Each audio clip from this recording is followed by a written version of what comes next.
السلام علیکم ورحمۃ اللہ وبرکاتہ۔ دیکھیے سوال ہے کہ بینک سے لون لینا کیسا ہے؟ تو دیکھیے جب آپ بینک سے لون لیتے ہیں تو بینک آپ سے ایک نفع لیتا ہے اور وہ سود کہلاتا ہے۔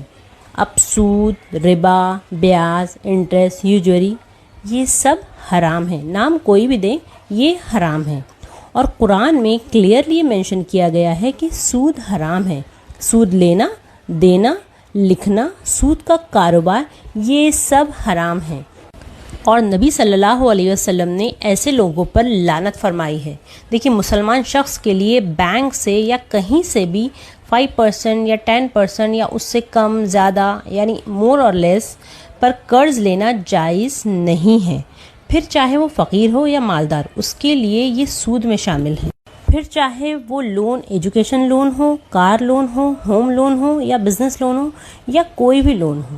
دیکھیے اگر آپ اپنے آپ کو سود میں یعنی انٹرسٹ میں، ربا میں انوالو کرتے ہو، یعنی آپ سود لیتے ہو یا دیتے ہو، تو پھر قرآن میں صاف بتا دیا گیا ہے کہ ایسے لوگوں سے اللہ اور اس کے رسول کی طرف سے اعلان جنگ ہے۔ اللہ اکبر، یعنی صاف طور پر جنگ کا نوٹس دیا جا رہا ہے، وہ بھی اللہ اور اس کے رسول کی طرف سے۔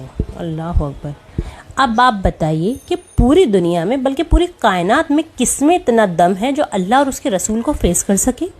اچھا رہا اسلامک بینک سے لون لینے کا سوال، تو yes you can take a loan from Islamic bank. بالکل آپ اسلامک بینک سے لون لے سکتے ہیں، کیونکہ وہ آپ سے اس لون پر سود نہیں لیں گے، یعنی انٹرسٹ فری لون بلا سودی۔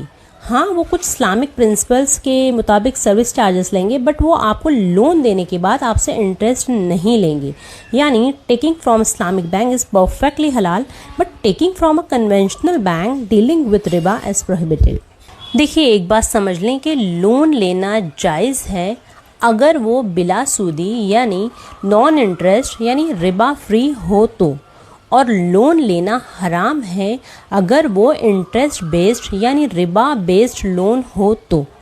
دیکھیے کنڈیشن بالکل کلیئر ہے، سمجھ رہے ہیں آپ؟ دیکھیے اب عام بینک جو ہوتی ہے یعنی جو اسلامک بینک نہیں ہوتی، یعنی کنونشنل بینک، یعنی کنونشنل بینک سے اگر آپ لون لوں گے تو آپ کو اس پر انٹرسٹ پے کرنا ہوگا، بٹ جو اسلامک بینک ہوتی ہیں they believe in profit and loss sharing, یہ آپ سے انٹرسٹ نہیں لیتے ہیں بلکہ کچھ سروس چارجز ہوتے ہیں وہ لیتے ہیں۔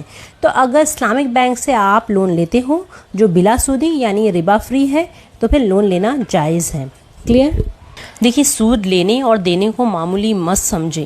ایک تو نبی صلی اللہ علیہ وسلم نے ایسے لوگوں پر لعنت کی ہے، دوسرا قرآن میں اللہ اور اس کے رسول کی طرف سے اعلان جنگ۔ یہ بہت سنگین معاملہ ہے بلکہ گناہ کبیرہ ہے، اٹس اے میجر سن۔ اس سے بہت زیادہ بچیے۔ ایک مومن کو تو اپنے ہر معاملے میں بہت سنجیدہ ہونا چاہیے اور ہر وقت آخرت کو مائنڈ میں رکھ کر کام کرنا چاہیے۔ دیکھیے جن لوگوں نے انٹرسٹ بیسڈ پر لون لے کر اپنے معاملات نپٹائے ہیں انہیں چاہیے کہ وہ اللہ کے آگے سچی توبہ کریں اور آئندہ اس حرام عمل سے بچتے رہیں۔ اللہ تعالیٰ ہمیں کہنے اور سننے سے زیادہ عمل کی توفیق عطا فرمائے، آمین یا رب العالمین۔